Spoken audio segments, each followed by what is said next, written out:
මාස් කන්න පටන් ගන්නවා. මාස් කන්නේදී සර්පිය ගොල්ලලා තියෙනවා. වැස්සොත් එක්ක. මොකද එයාලගේ වාසස්ථාන වතුර වලින් පිරෙනවා. හුඹස් බුල් තියෙනවා පිරිච්චාම එයාලට ඉන්න තැනක් නැති වෙනවා. ඊට පස්සේ එයාලා ගෙවල් අතර තමයි ඉන්නේ.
මේ මාස්ටරේ පටන් ගන්න හදන්නේ. දැන් මාස්ටර්ත් එක්ක සර්පේ දැන් එනවා ඉතින් ඉතිරි කාලේදී මේ බහුල කාලයක් තමයි ඉදිරියට එන්නේ. මාස්ටර්ත් එක්ක. මොකද ඒක ප්‍රධාන හේතුව තමයි එයාලා එයාලගේ වාසස්ථාන පැහි වතුරින් පිරෙනවා. ඉන්න තැනක් නැති වෙනවා. එතකොට එයාලා මේ වගේ එළියට එනවා. ඊට එයාලා ගෙවල් අස්සට එනවා. මෙයාලා නම් ඉතින් සාමාන්‍යයෙන් මේ වගේ තැන්වල ඉන්නවමයි.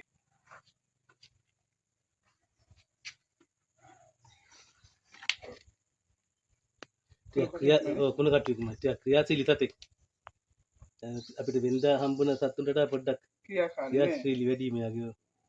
එයා නිකන් කලබලලා නැහැ. ටික කලබලීමකුත් තියෙනවා එයාගේ.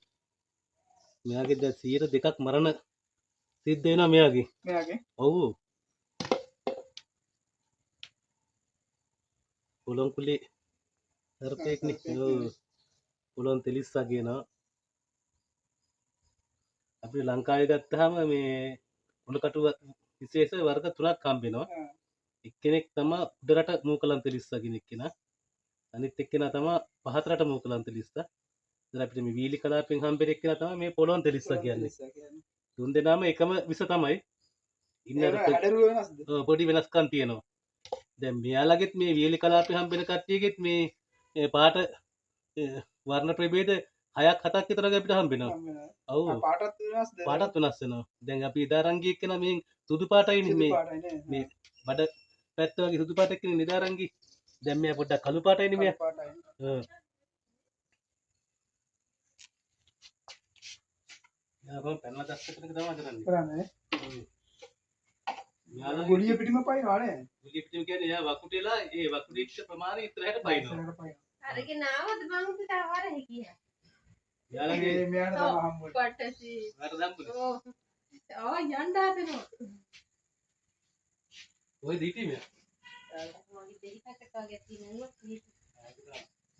ඒ වගේ තැන් වලට අත දානකොට අර ග්ලව් දෙකක්වත් දාගන්න.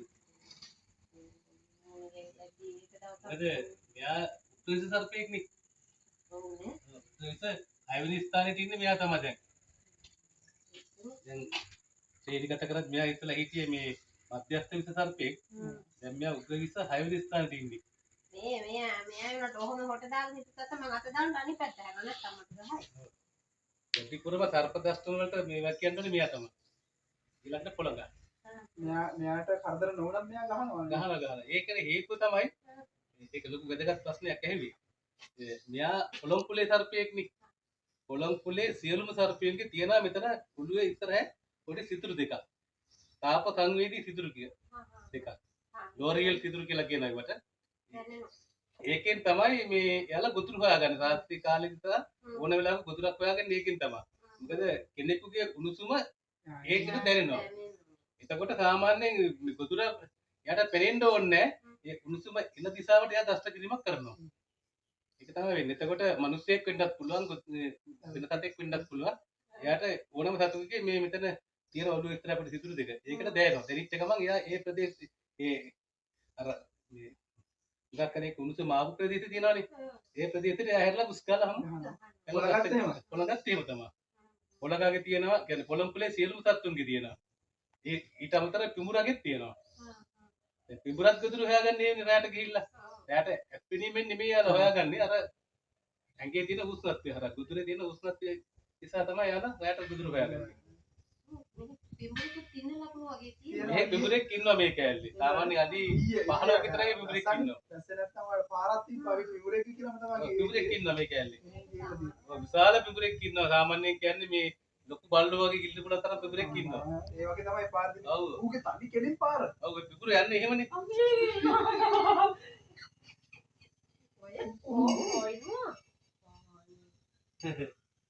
යන්නේ එහෙම තමයි වකුටලා තමයි පැත්තක තිත් කරන්නේ.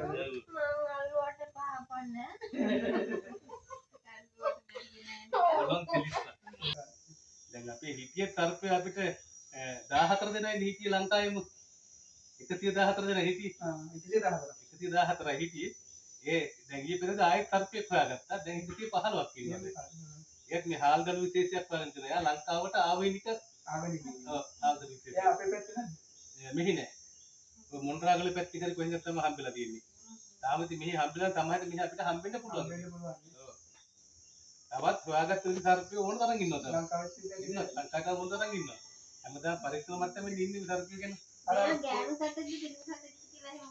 එයාලගේ එහෙම කියන්න අමාරුයි. එයාලගේ තියෙන අර ජම්බාලි පරීක්ෂණයක් කියලා එකක් කරන්න තියෙනවා. ඒක කරලා තමයි හරියටම කියන්න පුළුවන්.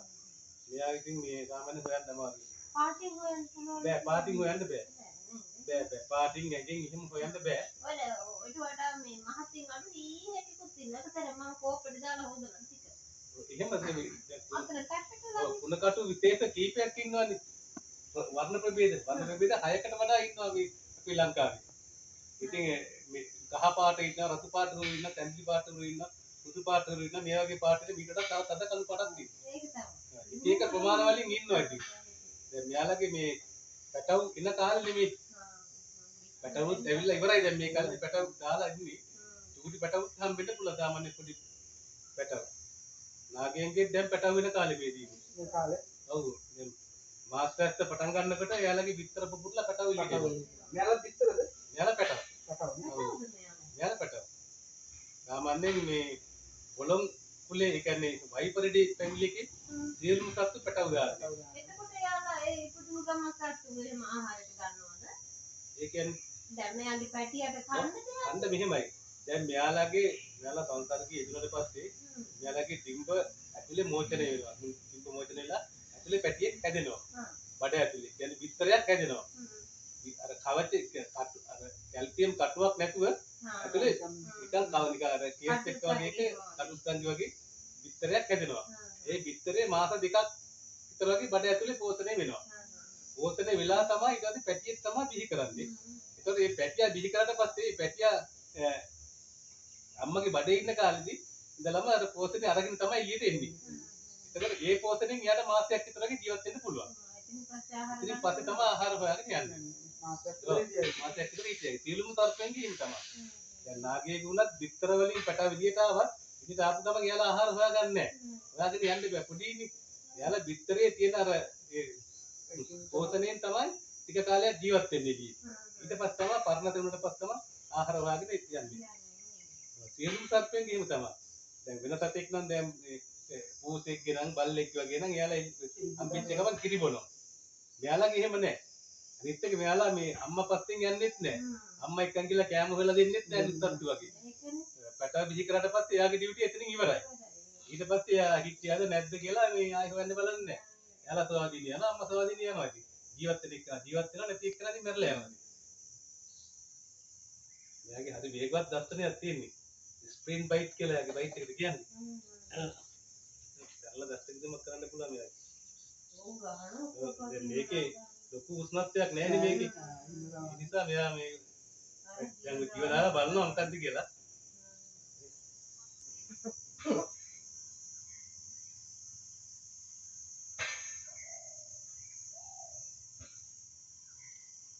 මුතු කරවලා කිරිට ලංකාවට ආවේනිකයි.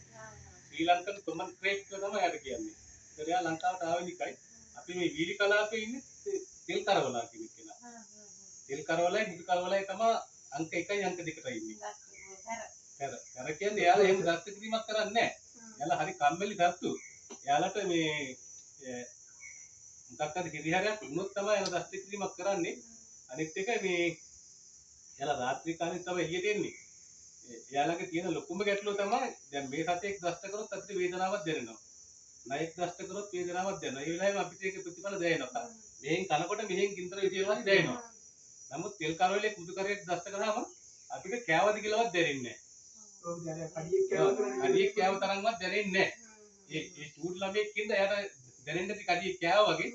නැත්තම් සාමාන්‍ය වැඩි හේතුව කෑවොත් දැනෙන්නෙම නැහැ. ඊට පස්සේ පැයක් එකමාරක් ගියාට පස්සේ තමයි රෝග ලක්ෂණ පහළ වෙන්නේ. යටිබඩ තමයි ඉස්සෙල්ලාම දෙන්න පටන් ගන්න. එයාලගේ අනිවාර්යයෙන්ම යටිබඩ රැට ඕන කෙනෙක්. ඔයාලා හරි වැඩි හිටියෙක් හරි පොඩි ළමෙක් රැට නැගිටලා කියන බඩ දෙනවා කියලා අනිවාර්යයෙන්ම ගෙදරින් ඒ ප්‍රථමාදාරණම් දෙන්නම එපා. හරිද? හැකි ඉක්මනින් ලංකව තියෙන රජයේ වලට අරගෙන යන්න ඕනේ. අපි දන්නේ මොනවලද කියලා කාපු ආහාරයක් අජීර්ණ වෙලාද එහෙනම් සර්පෙක් කාලා උන්ට කියලා දන්නේ නැහැ නේ. ඒකින්ද අනිවාර්යයෙන්ම ළඟම තියෙන රජයේ වලට අරගෙන යන්නම වෙනවා. රාත්‍රී කාලේදී කවුරු හරි එහෙම කිව්වොත්. මොකද මේ යල් රාත්‍රී කාලේ තමයි දස්ත කිරීමක් කරන්නේ ඔය ඇඳන් වල පුටුවල් මේ මෙට්ටාසේ කොට්ටාසේ යන ඉන්නවා රෙදිලා. ඒකයි වැඩි. දැන් අපි ගොඩාක් කට්ටිය වැඩි කරනවා දැන් අම්මලා කරන එක වැරද්දක් තමයි. රැයට ළමෙන් නැගිටලා කෑ ගහනකොට එක්ක කිරි ටිකක් දීලා බුදි කරනවා. එහෙම නැත්නම් වැඩි කැක්කම කරපස්සේ කෝපි ටිකක් ගන්න දෙහි පිටියක් කරන විතර දීලා බුදි කරනවා. ඒක කරන්න හොඳ නෑ. මොකද අනිවාර්යයෙන්ම නිින්ද ගියොත් ඉස්මයි පද්ධතිය තමයි සතාගේ බලකාර ප්‍රධානම දේ. නිින්ද ගියොත් එහෙමම නිින්දෙම වැරලා යනවා. නින්දේ අයලා මේ මුලින්ම දැන් පාන්සලල්ලා කියලා නැදිනාගේ පාන්සලේ බනහඬ ගිහිල්ලා. මේ ගිහිල්ලා ගෙදරක් ගිහිල්ලා දැන් ටික කාලයක්. මේ ගෙදරක් ගිහිල්ලා නිදියාගෙන. කොහොම හරි උදේ බලනකොට පැද්දෙම මේ මැරලා තියෙනවා. මාවිලේ කාලේ. ඒ ඔය වගේ අර මේ මාවිලු විතර නෑ ඔය මොකද ඒක කරවන්න. මේ කවෙන්ද කාරදී. ඒකක් කියලා තමයි ඊට පස්සේ රිපෝට් වල මේ ආවේ. ඒ වෙන්නේ. නැගලා ගොඩක් කාලෙකට ගියාට පස්සේ තමයි රිපෝට් එක ආවේ. ආපු කෙනෙක්වත් වෙන්න වෙන්නේ තෙල්ලලා ඒ කියන්නේ ලේ බින්දුවක්වත් එන්නෙත් නැහැ. ඒ කියන්නේ පිටක්වත් හිටින්නෙත් නැහැ. ඒක තමයි ගල්ගොඩ කියලා ඉඳගෙන තියෙන බණ අහන්න. ඔව්. මම මහන්සි නමක් වැටුනන්ද ඔයගේ බණ කියපු දවසේ. ගල්ගොඩ කියලාගෙන තියෙන්නේ දැනිලා නැහැ. ඉතින් එහෙම කෑවද කියලාවත් දැනිලා නැහැ. රැට ඉදා ගන්නකොට නම් අනිවාර්යයෙන්ම යඳන් කොට මෙට්ට අනිවාර්යෙන් පරික්ෂා කළාම ඉදා ගන්න ඕනේ. අර මං කලින් කිව්වා වගේ රැට පොඩි බබාලා ඉන්න අය අනිවාර්යයෙන්ම නැගිටලා රැට කෑ ගැහුවොත් පොඩ්ඩක් පරික්ෂා කරලා බලන්න ඇද ඒ සර්පෙක් හරි ඉන්නවා කියලා බලලා බඩ රිදෙනවා කිව්වොත් අනිවාර්යයෙන්ම තියාගන්න නම් එපා ගෙදර. අරම ළඟම තියෙන වල ඉතාම ඉක්මනින් අරගෙන යන්න. ගෙදිච්චට පස්සේ ඒ ડોක්ටර්ලා බලලා කියයි මොකක්ද වෙලා තියෙන්නේ කියලා. අපි දන්නේ නැහැ මොකක්ද ප්‍රශ්නේ කියලා. ඒ නිසා අනිවාර්යයෙන්ම අරගෙන යන්න ඕනේ. ඒක තමයි කියන්න තියෙන එකම දේ. ඒ වගේම තමයි ඉදිරියේදී දැන් මාස් කරන්න පටන් ගන්නවා. මාස් කරන්නේදී සර්පිය ගොල්ලලා තියෙනවා. වැස්සොත් එක්ක. මොකද එයාලගේ වාසස්ථාන වතුර වලින් පිරෙනවා. හුඹක් මුල් තියෙනවා පිරිච්චාම එයාලට ඉන්න තැනක් නැති වෙනවා. ඊට පස්සේ එයාලා ගෙවල් අතර තමයි ඉන්නේ ඉන්න.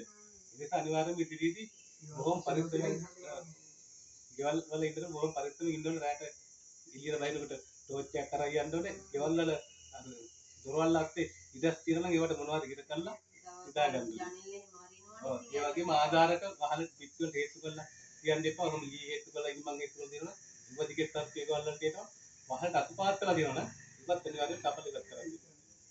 මම ගෝලුසු දෙන්නේ තුන්දේ කාව ගෙදර ඉස්සරහට එළියෙදි තාසල ඔක්කොම දුන්නා. අතන මෙව හැලවලත් ඔක්කොම අයින් ගෝලුස්ස කියන්නේ සුළු විස සතෙක්. නමුත් ලංකාවේ ඉන්නවලු ගෝලුස්සෙක් මාරාන්තික විස සහිත ගෝලුස්සෙක්. යාපනයේ අද්දද්දීපේ ඉන්නවා කියලා හොයාගෙන තියෙනවා. රතු ගෝලුස්ස කියලා කෙනෙක්. එයා ටිකක් රතු පාට මේ නඩ වෙනස් ටිකක්. එයා දෂ්ට කළොත් මරණයක් පිට වෙනවා කියලා දැනට ආයෙත් තියෙනවා. ඒ මම වෙලා තියෙනවා ඒ ලොකු ගෝල්ස් කියලා නිකන් ඒ කුඩ ලකුණ වගේ ලකුණක් තියෙනවා පිටේ තියෙනවා. ඔය තමයි ඒ මෙල් එහෙම ඇති තමයි. ඒ ගෙදර පරණ බලවුවා. ඒ බලව්වේ නිසා එහෙම හිතියවත් ඒ මිත්‍යා මිත්‍යා ඒක කැමති නෑ මරනවට. සතා මරනවට කැමති. ගොඩක් ලොකුයි දෙමොනක. ගෝම සතා අතක් විතර වගේ පළලා. එහෙම සතේ. තමයි තේම ඉන්නේ. ඒක කැමති උනේ නෑ. අපි ලොකුයි. ඒ ලියලගේ මිත්‍යා මතේ තියෙනවා. තමයි මැරිච්ච කෙනෙක් කවුරුද ගෝනුත් එක්කලා ඉපදිලා. එහෙම කියලා. මම චූටි මට හොඳට මතකයි ඒක හොඳට. අත්මිය දාගෙන යන්න ඕනේ. මම ස්තුතියි මෙයාට හානියක් කරන් තේ මරන්න නැතිව දැන්වත් කරන් තියෙනවා. මම මෙයාට සුදුසු පරිසරයකට ගිහිල්ලා දාන්නම්.